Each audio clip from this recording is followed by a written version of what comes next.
여러분, 저는 오늘 이 예배를 통해서 여러분에게 이 한 가지가 기억되고 돌아가면 좋겠어요. 그건 뭐냐면 감사는 상처를 넘어 기적 같은 역사를 이룬다는 거예요. 여러분, 우리 가운데 있어서 정말로 필요한 것은 뭐냐면 감사다라는 거죠. 이 감사.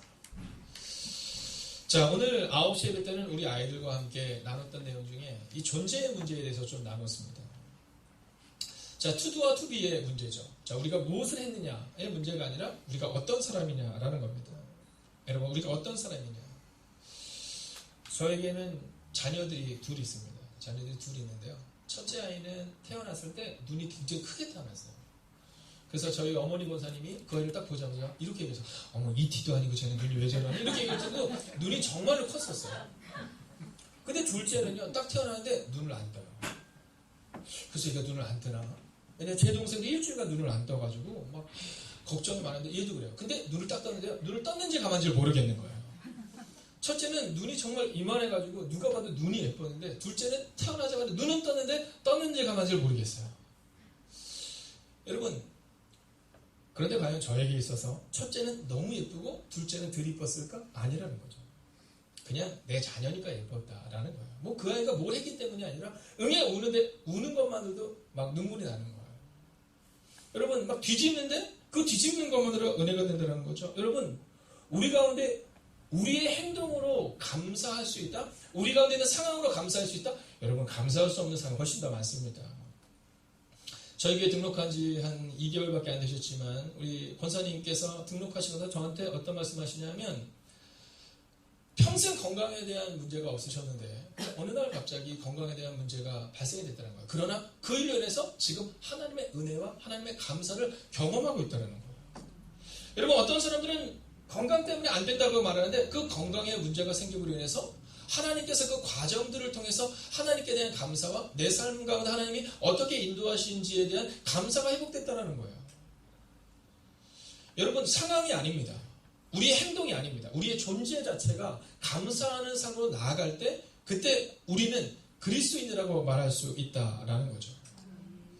자, 오늘 이 바울이라는 사람이 썼던 글 중에 가장 위대한 문장이 하나가 있습니다. 제가 조금 전에 했던 거죠. 다시 한번 혹시 아시는 분들 해볼까요? 항상 기뻐하라, 쉬지 말고 기도하라, 범사에 감사하라. 자, 여러분, 범사에 감사하라. 이는 그리스도 예수 안에서 너희를 향하신 하나님의 뜻이다. 이렇게 말씀하시는데 왜 이 말씀이 힘이 되냐 하면 이 말씀을 쓴 사람이 누구냐면 바울이거든요. 근데 이 바울이 이 말씀을 언제 썼냐면 오늘 본문의 말씀 이후에 2차 전도 여행을 통해서 이 말씀을 썼을 거라고 우리는 보고 있습니다. 자, 그러면 그런 경우가 있잖아요. 어떤 사람은 말은 뻔지르르하게 잘하는데 그렇게 살지 못하는 거. 제가 전도사 시절에 저희 부모님이 저한테 했던 말씀 중에 이런 말씀이 있었어요. 저는 아직도 잊지 못합니다. 그 당시 이제 제가 처음 간사로 나갈 때요. 근데 뭐라고 말씀하셨냐면 말하는 거에 20%만이라도 지키는 간사가 되어야 한다. 이렇게 얘기하셨어요. 뭐라고요? 20%. 지금 생각해보면 어쩌면 저는 말이 앞선 사람이었다는 거죠. 벌써 지금부터 한 25년 전의 얘기입니다. 네, 거의 30년이 돼가는 얘기입니다. 근데 저는 지금도 늘 생각을 해요. 그래, 내가 말이 앞서는 사람이 돼서는 안 되겠다. 오늘 이 바울이라는 사람이 항상 기뻐하라, 쉬지 말고 기도하라, 범사에 감사하라 라고 말할 때 이것이 은혜가 되었던 이유가 어디에 있느냐? 바로 오늘 그가 감사하는 삶을 살아냈다는 겁니다. 그런데 오늘 이 본문의 말씀은 도저히 감사할 만한 상황이 아니었거든요. 그런데도 그는 감사하는 삶을 살아냈기에 데살로니가가 우리 가운데 말하는 감사라는 그 말씀이 은혜가 되는 거예요. 사랑하신 여러분, 저는 여러분들이 여러분의 가정에서 여러분의 자녀들에게 감사를 보여주는 사람이 되기를 주의 이름으로 축원하겠습니다. 우리 젊은이들은 여러분의 직장에서 감사를 보여주는 사람이 되어야 돼요. 상황 따라서 감사하는 사람이 아니라 상황을 넘는 감사를 가지고 나아갈 때 기적 같은 역사가 어떻게 펼쳐지는지를 볼 수 있어야 한다라는 겁니다. 자, 그러면 과연 이 바울의 삶 가운데는 어떠한 아픔이 있었기에 그의 감사가 위대한 감사일까? 먼저 19절 같이 읽어보겠습니다. 함께 읽습니다. 시작.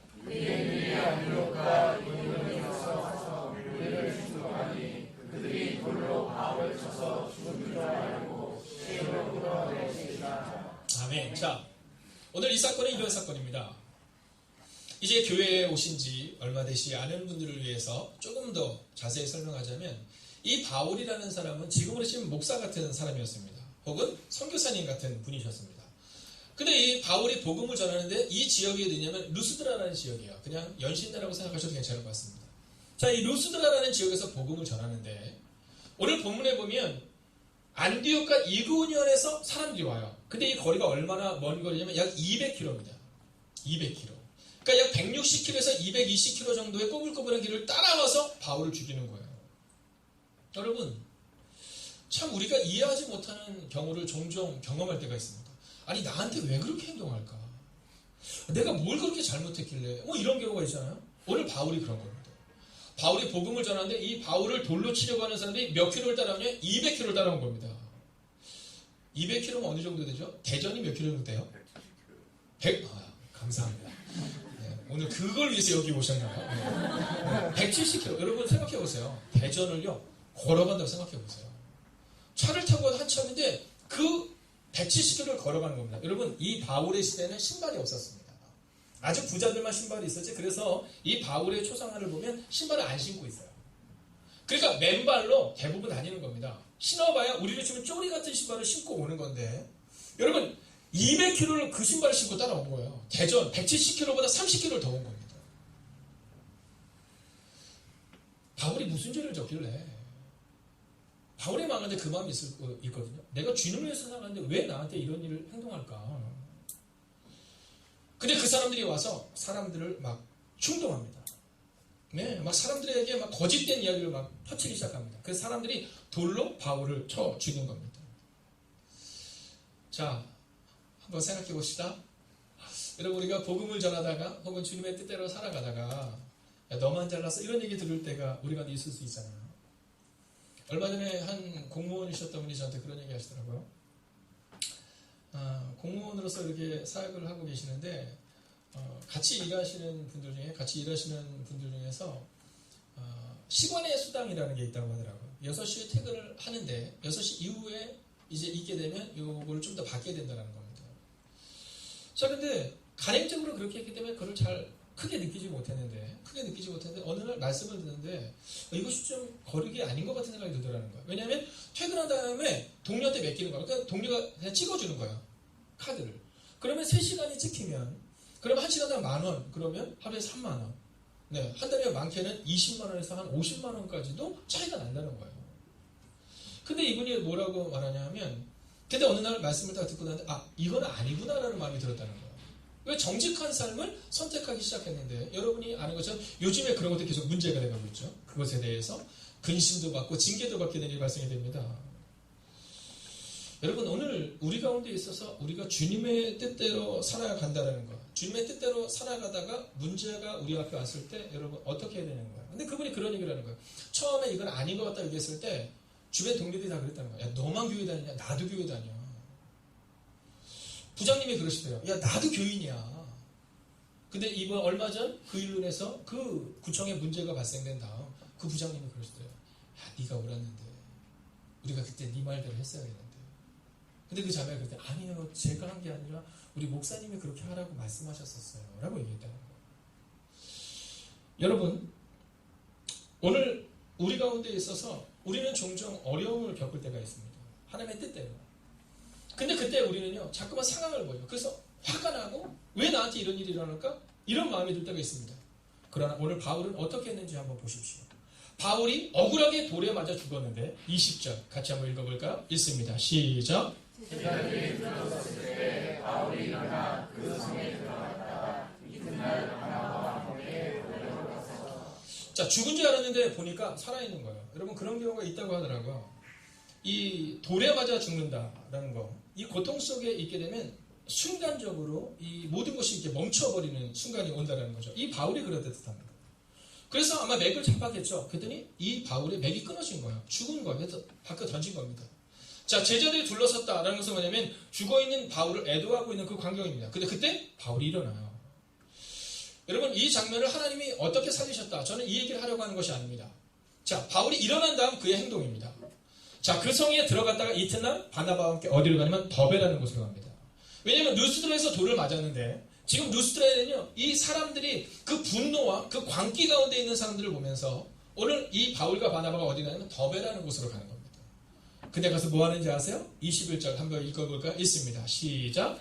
복음을 그 성에서 전하여 많은 사람을 제자로 삼고 루스드라와 이고니온과 안디옥으로 돌아갔습니다. 자, 오늘 이 본문에서 두 가지를 우리는 보아야 됩니다. 첫째는 뭐냐면 복음을 전했다라는 겁니다. 여러분 같으면 어떠시겠습니까? 우리가 그런 경우가 종종 있잖아요. 열심히 살아내는데 열심히 살아나는데 열심히 살아내고 있는데 나한테 좀 문제가 발생했을 때 우리는 화가 납니다. 견딜 수가 없죠. 자, 그때 뭐가 사라지면 감사가 사라집니다. 근데 오늘 이 바울은 무엇을 선택하냐 하면 복음을 전하는 사람을 선택합니다. 즉 그리스도 예수가 나에게 어떤 은혜를 주셨는지 그 십자가의 은혜와 감사를 지금 그 더베라는 곳에서 여전히 복음을 전하는 모습을 보여주고 있다라는 겁니다. 여러분, 그리고 나서 어떤 일이 일어나요? 많은 사도를 제자로 삼고, 여러분, 만약 바울이 억울해서 견디지 못하고 그가 만약 주님과 적지는 삶을 살았다면 그는 아무 일도 하지 않았을 거야. 그러나 그에게는 여전히 하나님이 그를 구원해주신 감사의 마음이 있었다는 겁니다. 그리고 그렇게 살아냈던 이 바울의 삶을 통해 많은 사람을 제자로 삼았다라고 기록합니다. 사랑하는 신은 여러분, 혹시 오늘 여러분에게 문제가 있다 하더라도 분내지 마십시오. 문제 앞에서 절망하거나 원망하지 마십시오. 여러분이 감사로 여러분의 삶을 살아갈 때 놀랍고 위대한 일이 일어날 것입니다. 많은 사람을 제자로 삼는 것처럼 여러분 그 감사를 한 사람을 통해 또 다른 하나님의 능력이 나타났다는 거죠. 자, 두 번째는 뭐냐면, 자, 본문을 보세요. 복음을 그 성에서 전하여 많은 사람을 제자로 삼고 루스드라와 이고니온과 안디옥으로 돌아가서 이렇게 말합니다. 자, 이 루스드라가 어디예요? 얼마 전에 바울이 돌을 맞은 곳입니다. 여러분, 이게 참 어려운 거예요. 이게 참 어려운 거예요. 제가 이번에 세미나를 다녀왔습니다. 선한목자교회 유기성 목사님과 부관교회 김상희 목사님이 진행하시는 세미나였는데요. 초청을 받고 이제 한 70교회 우리 다음 세대 중진 목회들이 갔어요. 가보니까 제가 막내더라고요. 어른 목사님과 함께 그곳에 이제 은혜를 받는데 은퇴하신 목사님 한 분이 이제 강의를 하시는데 그런 얘기 하시는 겁니다. 어느 날 젊은 목회자가 찾아와서 그렇게 얘기하더래요. 목사님, 제가 목회를 10년을 했는데 우리 교회 교인들이 변하지 않아요. 교회가 변하지를 않아요. 이러면서 원망 섞인 얘기를 하더랍니다. 근데 이 원로 목사님이 그분에게 그렇게 물었대요. 그럼 목사님은 얼마나 변하셨어요? 야, 그 얘기를 듣는데 저를 비롯해서 그곳에 있는 모든 사람들의 마음에 깊은 회개가 임하는 겁니다. 여러분, 종종 목사들이, 저 같은 연약한 목사들이 착각하거든요. 네. 내가 이렇게 열심히 했는데 우리 교회는 부흥이 일어나지 않을까? 왜 교회에 변화가 일어나지 않을까? 착각하거든요. 문제는 누구한테 있는데? 저한테 있는 거거든요. 제가 먼저 변화되지 못했기 때문인데, 여러분, 우리 마음 가운데 그 마음이 있는 거예요. 다른 사람이 변하지 않는다는 거죠. 그 얘기를 듣는데 저도 하나님 앞에 무릎을 꿇고 기도했습니다. 그곳에는 모든 목회자들이 무릎을 꿇고 기도했어요. 근데 한 원로 목사님은 그런 얘기 하시는 거예요. 5년 동안 딱 2명이 교회를 왔다고 합니다. 5년 동안. 그 2명도 왔다가 바로 나갔대요. 근데 어느 날, 내가 변화돼야 되는구나 라는 마음을 가졌는데요. 이분이 얼마 전에 은퇴할 때 5년 동안 딱 2명이 왔다가 갔던 그 교회가 이제는 은퇴하는 그 때가 되니까 일주일에 100명씩 전도되는 교회로 바뀌게 되었다는 거예요. 여러분, 우리 가운데 원망을 가지고 있으면 결코 넘어갈 수 없습니다. 상처를 가지고 있으면 결코 돌아갈 수 없습니다. 우리의 존재는 어떤 존재냐면 그리스도 예수의 사람들이잖아요. 그리스도 예수의 사람들의 존재는 어떤 사람이냐면 용서하고 사랑하는 것이 우리가 해야 될 일이라는 겁니다. 오늘 바울이 루스드라로 돌아가요. 그를 돌로 쳤던 그곳으로 돌아갑니다. 여러분, 우리가 두려워해야 되는 것은 성경을 잘 아는 바리새인들이 혹시 나는 아닌가 하는 두려움을 가져야 한다는 겁니다. 오늘 바울은 성경을 잘 아는 사람일 뿐만 아니라 성경대로 살아가는 사람이었어요. 그래서 그는 그를 돌로 친 그 루스드라를 향해 다시금 두벅두벅 걸어갑니다. 그리고 그곳에서 예수님을 전합니다. 여러분, 이고니온과 안디옥이 누구예요? 아까 얘기했던 200km를 따라갔던 그 사람들이 있던 곳입니다. 사람들을 충동질해서 바울을 돌로 쳤던 사람이 있는 곳. 그러나 바울은 두벅두벅 그 이고니온과 안디옥을 향해서 갑니다. 자, 그런데 여기서 이제 교회를 처음 오신 분들을 위해서 설명을 드리자면 이 바울이라는 사람에게 있어서 아주 인생의 동반자가 한 명 있습니다. 누구냐면 디모데라는 사람이에요. 디모데. 왜 그런 사람 있잖아요. 이제 홍 권사님이 이 앞에 계신데 이제 저에게 있어서도 이제 목회를 하다 보면 홍 권사님, 뒤에 계신 이강원 권사님 이렇게 기억나는 많은 분들이 계세요. 우리 이필원 집사님, 뭐 앞에 계신 뭐 장로님, 권사님들 있는 것처럼 이 바울에게 있어서 인생에 기억나는 사람이 한 명 있습니다. 그가 누구냐면 디모데라는 사람이에요. 디모데. 근데 이 디모데의 고향이 어딘지 아세요? 네, 맞습니다. 바로 이 루스드라입니다. 루스드라. 돌을 맞았던 그곳 루스드라. 만약에 바울의 마음 가운데 그 상처를 극복하지 못했다면 어떻게 됐을까? 자, 여기서 아주 재미난 표현이 하나 있습니다. 자, 20절로 다시 한번 와주시면, 자, 20절을 보면 이렇게 기록하죠. 바울이 더베로 가서 이렇게 말하잖아요. 자, 루스드라는 곳에서 돌을 맞고 더베라는 곳에서 이제 도망을 가서 복음을 전한 겁니다. 근데 이 더베라는 지역이 왜 중요하냐면 이 더베에서 바울이 다시 루스드라로 돌아가는데 이게 왜 대단한 것이냐면 이 더베의 바로 옆에는 길리기아 게이트라는 협곡이 하나가 있습니다. 자, 그 협곡이 어디냐면 길리기아 게이트라고 얘기하는데 그 협곡을 딱 지나잖아요. 그럼 거기가 어디냐면 다소라는 곳이에요. 자, 이 다소는 어디냐면 바울의 고향입니다. 여러분, 우리가 힘들 때 누가 생각나요? 힘들 때 원수가 생각나요? 엄마가 생각나요? 여러분, 바울이 더베로 돌아갔을 때, 돌에 맞았을 때 바울의 마음 가운데 과연 그를 돌로 친 루스드라로 돌아가고 싶었을까? 아니면 그의 고향 다소로 가고 싶었을까? 저 같으면 아마 다소로 갔을 것 같아요. 왜냐면 저는 연약하니까. 저는 아직 아무것도 아니니까. 그런데 이 바울이 루스드라로 가요. 길리기아 게이트를 통과해서 바로 자기 고향인 다소로 가지 않고 다시금 루스드라로 돌아옵니다. 그리고 거기서 인생의 동반자, 믿음의 동반자, 믿음의 영적 아들 디모데를 만나게 되는 겁니다. 여러분, 저는 오늘 우리 가운데 필요한 것은 상태가 아니라 존재라고 생각합니다. 내가 지금 무엇을 하고 있느냐가 중요한 것이 아니라 나는 지금 어떤 사람이냐라는 거죠. 오늘 바울의 상황은 돌에 맞아서 죽을 뻔한 상황이었습니다. 그런데 그는 다시금 그것으로 돌아옵니다. 왜냐하면 나는 그리스도인이기 때문이었기 때문이라는 겁니다. 얼마 전에 신문에 굉장히 대소득필했던 내용이 하나가 있습니다. 그 내용이 있냐면 이런 겁니다. 이제 어떤 분이 이제 대학 교수십니다. 이 대학 교수이신 분이 이제 다시금 결혼을 하는 과정 가운데 이제 자녀들과 이렇게 잘 맞지 않는 상황이 마찰이 자꾸 발생이 됩니다. 근데 이 중학생이었던 이 여자아이가 좀 늦게 들어와요. 근데 어머니가 그것이 너무 화가 나서 이 아이를 이렇게 폭력을 행사합니다. 근데 그때 아버지가 들어와요. 아버지가 들어오는데 아버지의 마음도 상했겠죠. 왜냐하면 잘 지내면 좋겠는데 그 상황을 보면서 아버지도 견디지 못하고 함께 이 아이를 때렸는데 이 아이가 목숨을 잃게 됩니다. 자, 그리고 나서 그 아이의 오빠가 있어요. 그 오빠가 바로 집을 나옵니다. 자, 여러분이 아마 신문에서 보았던 내용은 여기까지일 겁니다. 대학 교수께서 이제 중학교 아이를 때리고 나서 그 아이가 죽고 났는데 몇 개월 동안 시신을 그냥 유기해버리죠. 숨겨놨는데 그것이 나중에 발각돼서 하여간 큰 이슈가 됐던 사건입니다. 자, 근데 그 아이에게, 그 여자에게 오빠가 있었다라는 사실이 있습니다. 근데 이 아이가 어디를 가냐면 인천의 방주교회라는 교회에 박보영 목사님이라는 분이 계세요. 지금 은퇴 목사님이신데 그 목사님네 교회로 갑니다. 갈 데가 없는 거예요. 그 목사님과 함께 사는 겁니다. 자, 보세요. 자, 상황으로 봅시다. 대학 교수가 훨씬 더 아이를 잘 키울 것 같아요? 아니면 그저 저 같은 연약한 목사가 잘 키울 것 같아요?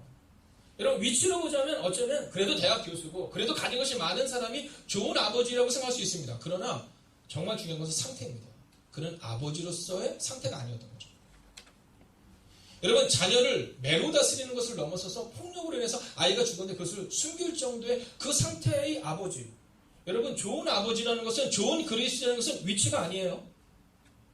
여러분, 좀 더 높은 위치에 있고 돈 좀 더 벌면 그 사람이 좋은 교인이고 그 사람이 좋은 아버지고 그 사람이 좋은 사람이다. 아니, 그렇지 않다는 거. 그 사람의 지금 상태가 어떠냐는 게 중요하다는 겁니다. 근데 이 목사님이 그 아이의 상처를 보듬기 시작하는 거예요. 같이 먹고 같이 자는 거예요. 힘들어서 막 방황하고 밖으로 나다니면 들어올 때까지 그냥 기다려주는 겁니다. 근데 얼마 전 이 목사님의 그 아들이 찾아왔대요. 같이 살고 있는데 방으로 똑똑하더래요. 그래서 누구야 들어와라 했더니 목사님 저 드릴 말씀 있어요. 이렇게 얘기하더라고요. 그래 뭐니? 저 다음 주에 저희 아버지를 찾아가려고요. 저 사실은 아버지가 용서가 되지 않았어요. 아버지가 용서가 되지 않았어요. 그런데 목사님과 함께 살아내면서 그리스도인은 어떤 삶을 살아야 되는지를 보게 되었어요. 목사님의 수많은 고아들과 수많은 불황아들과 수많은 그런 감옥에서 나온 전과자들과 살아가는 그 모습을 보면서 제 마음 가운데 나도 용서해야겠구나라는 마음이 들었어요. 여러분 우리 가운데 있어서 정말로 중요한 것은 존재입니다. 여러분 내가 지금 주님을 위해서 얼마나 열심히 하고 있느냐 이게 아니라 내가 정말 주님 안에서 살아가고 있느냐 오늘 주님은 우리 가운데 그 질문을 던지고 있다라는 겁니다. 오늘 21절 이 바울이 루스로 돌아가서 그는 인생의 동반자 믿음의 아들 디모데를 만납니다. 그리고 그는 그렇게 살아갑니다. 여러분 26절을 마지막으로 한번 읽어볼까요? 26절 함께 읽습니다. 시작.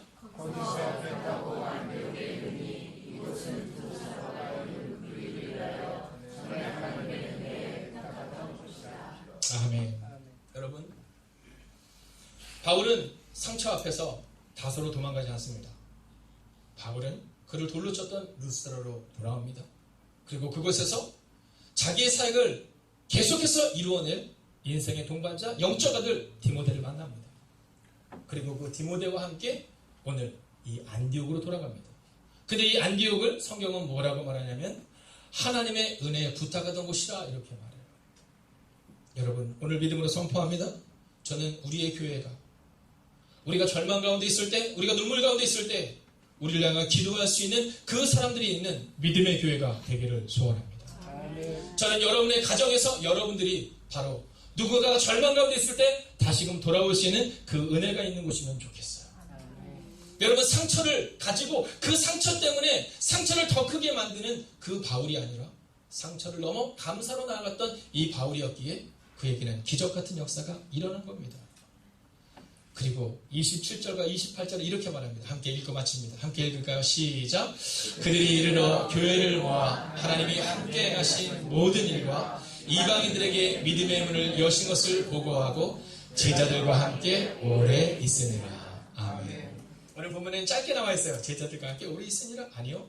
제자들과 함께 믿음 안에 살아냈다라고 기록하고 있는 겁니다. 여러분 교회는 어떤 곳이어야 합니까? 바로 이런 곳이어야 합니다. 여러분 상처 받을 수 있습니다. 우리 가운데 상처가 없을 수 없습니다. 그러나 그 상처를 감사로 넘어가는 사람들 그런 마음으로 통하여서 우리 가운데 기적 같은 역사가 펼쳐지는 것 그리고 제자들과 함께 오래 있을 수 있는 것 그것이 바로 교회여야 한다라는 겁니다. 여러분 바울이 있었기 때문에 바로 루스드라에서 디모데가 새로워질 수 있었고 바울이 있었기 때문에 오늘 안디옥에서 온 제자들이 함께 믿음의 은혜를 나눌 수 있었던 것처럼 저는 여러분들이 있어서 우리 교회가 그 여러분의 가정이 믿음 안에서는 든든한 가정이 되기를 주의 이름으로 축원하겠습니다. 아멘. 기도하려고 합니다. 이번에 제가 거기 갔는데 부강교회 김상현 목사님께서 이런 말씀 하시더라고요. 얼마 전에 그 교회 한 목사님, 한 장로님이라는 장로님이 이제 돌아가셨답니다. 근데 이 장로님이 교회에서 정말 열심으로 사역하는 정말 사랑받을 만한 그런 분이셨더라고요. 근데 암이 막 몸에 막 퍼지기 시작하는데 갑자기 퍼지는데 어떻게 할 수가 없더래요. 어느 날 왔는데 목사님 등 뒤까지 다 전이가 됐습니다. 이렇게 얘기하더라고요. 병원에서 이렇게 얘기했답니다. 호스피스 병동으로 들어가서 남은 생애를 준비하세요. 그게 조금 더 편하게 죽음을 준비할 수 있을 겁니다.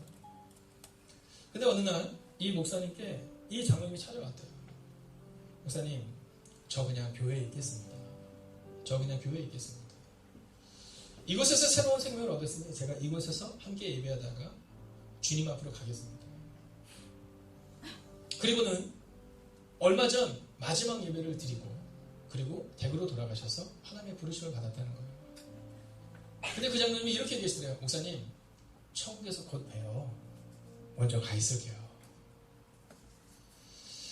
그 교회는 꽤 큰 교회이기 때문에 1년에 한 100건 정도의 장례를 치른답니다. 근데 100건 정도의 장례를 치르는데 그 장례를 치르며 많은 성도들이 얼마나 울었는지 모른다는 얘기를 하시더라고요. 삶을 살아내는 그 한 사람의 뒷모습이 지금 그 교회의 든든한 뒷모습이다라는 얘기를 하는 거예요. 여러분 상태를 보면 암에 걸린 겁니다. 여러분 상태를 보면 암에 걸려서 죽음 앞에 처한 겁니다. 여러분 상황을 보면 감사할 조건이 없는 거죠. 그러나 이 건강의 문제를 내 힘으로 어떻게 할 수 있겠냐는 거예요. 그러나 뒤돌아보면 하나님이 주셨던 은혜, 우리의 자녀들, 또 우리의 교회, 우리의 사랑하는 지체들, 그것을 감사함으로 마지막 예배를 주님 앞에 드리고 그러고 돌아갔다는 거죠. 여러분, 오늘 우리 가운데 바로 이 감사가 회복되는 은혜가 상처를 넘어 이 감사가 회복되어 기적 같은 역사를 이루는 여러분과 제가 되기를 주의 이름으로 축원하겠습니다. 한번 자리에서 일어서 주시겠습니까? 그리고 우리가 먼저 이렇게 기도하기를 원합니다. 주님, 오늘 이 시간 저는 하나님을 위해 열심히 살아간다고 했지만 어쩌면 그것이 나의 열심임을 고백합니다. 이제 주님, 저의 열심이 아니라 주님과 함께 살아가는 인생이 되게 하시고 오늘 바울처럼 상처를 넘어 감사함으로 기적 같은 삶을 이루는 삶을 우리 가운데 허락해 달라고 이 시간 우리가 합심으로 기도하겠습니다. 함께 기도하겠습니다. 주님, 오늘도 우리가 주님을 기대해야 합니다. 하나님, 우리의 마음 가운데는 여전히 상처를 바라보는 모습이 있음을 고백하게 됩니다. 하나님, 그러나 우리 가운데 있는 이 감사는 상처를 넘어 기적 같은 역사를 이루는 고백하게 됩니다. 하나님, 바울에게 있었던 이 눈물과 이 절망, 그러나 바울은 그 절망을 넘었습니다. 하나님, 그리고 믿음으로 살아냅니다. 오 주님, 말씀하여 주시옵시고 구하여 주시옵소서. 우리 가운데 그늘을 허락하시고 구하여 주시옵소서. 아버지 하나님, 오늘도 우리 주님과 함께 나아갈 수 있기를 원합니다. 하나님, 우리를 축복에 품어주시옵소서. 하나님, 우리를 새롭게 하여 주시옵소서. 아버지, 여전히 해결되는 문제와 눈물과 기쁨이 있다면 그 눈물을 주게 맡기시는 하나님의 사람이 되게 하여 주시옵소서. 하나님, 그 눈물과 그 아픔을 주게 맡기시는 하나님의 사람이 되게 하여 주시옵소서. 오 주님, 오늘도 우리가 주님을 기대로 나아갑니다. 오늘도 우리가 죄로와 능력 가운데 갈 수 있기를 원합니다. 오 주님, 말씀하여 주시옵시고 구하여 주시옵소서. 하나님을 바라보는 내가 우리 가운데 말씀으로 죄롭게 하여 주시옵소서. 오 주님, 주님을 찬양합니다. 주품에 품으소서.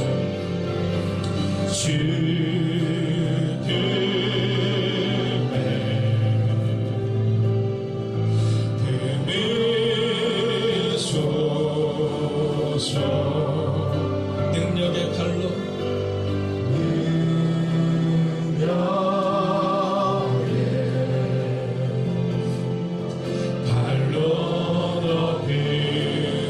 거친 파도 나를 향해 와도 거친 파도 나를 향해 와도 주와 함께 나오리니 높은 가운데 나의 영혼 잠잠하게 들고 거친 파도 거친 파도 나를 향해 와도 주와 함께 나아오르니 높은 가운데 나의 영혼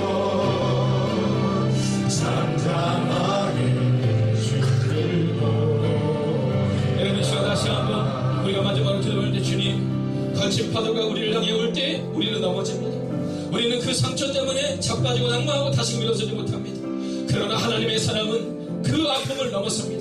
하나님, 오늘 이 시간 거친 파도 가운데 있는 영혼이 되면 하나님께 이렇게 하십시오. 주님, 주님과 함께 날아오르는 힘을 우리 가운데 허락하여 주시옵소서.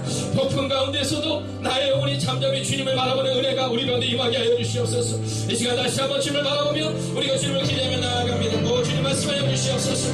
하나님, 오늘 우리가 주님을 기대하며 나아가기를 원합니다. 오 주님, 말씀하여 주시옵소서. 하나님을 바라보는 은혜가 우리가 임하게 하여 주시옵소서. 오 주님, 우리가 주님을 많은 데 가져가 삶으로 주님께 하여 주시옵소서. 오 주님, 오늘 우리가 바라며 나아갑니다. 오늘 우리가 주님을 많은 데가 우리가 믿으시기를 원합니다. 오 하나님, 말씀하여 주시옵소서. 아버지, 거친 파도가 우리가 나아가는 날치가 우리가 임하게 하여 주시옵소서. 오 주님, 오늘 우리가 주님을 기대하며 나아갑니다. 오늘 우리가 주님을 기대하며 나아갈 수 있기를 원합니다. 오 하나님, 하나님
상처를 묵상하는 어리석은 목사 되지 않게 하여 주시옵소서.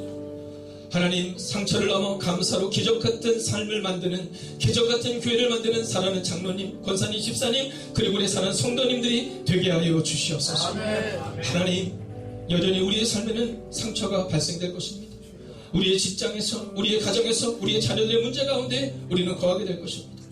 하나님, 그러나 바울은 그 상처를 넘어서서 감사로 나아갔기에 그 바울을 통해 루스라와 안디옥과 이고니온에 하나님의 거룩한 역사가 나타났다는 것처럼, 하나님, 상처를 묵상하는 어리석은 사람이 아니라 감사로 나아가는 하나님의 사람들을 통해 하나님의 교회와 하나님의 가정에 세워지는 애를 우리 가운데 허락하여 주시옵소서. 하나님, 오늘 수험생들 향하여 기도합니다. 오늘도 논술을 보고 있는 우리의 사랑하는 아이가 있습니다. 하나님, 두렵고 떨림으로 있는 그 마음을 기억하여 주시고 그 앞길을 인도하여 주셔서 하나님께서 그 아이의 삶 가운데 함께 하심을 경험하고 체험할 수 있는 믿음의 사람이 되게 하여 주시옵소서. 이제는 성부와 성자와 성령의 그 거룩한 동행하심이 이제 상처를 묵상하는 어리석음을 내려놓고 이제 감사로 내 인생의 기적같은 삶을 바꾸기를 다짐하는 하나님의 거룩한 백성들과 그들의 가정과 터전 위에 특별히 눈물의 기도 제목 가운데 함께 하시기를 간절히 축원하옵나이다. 아멘.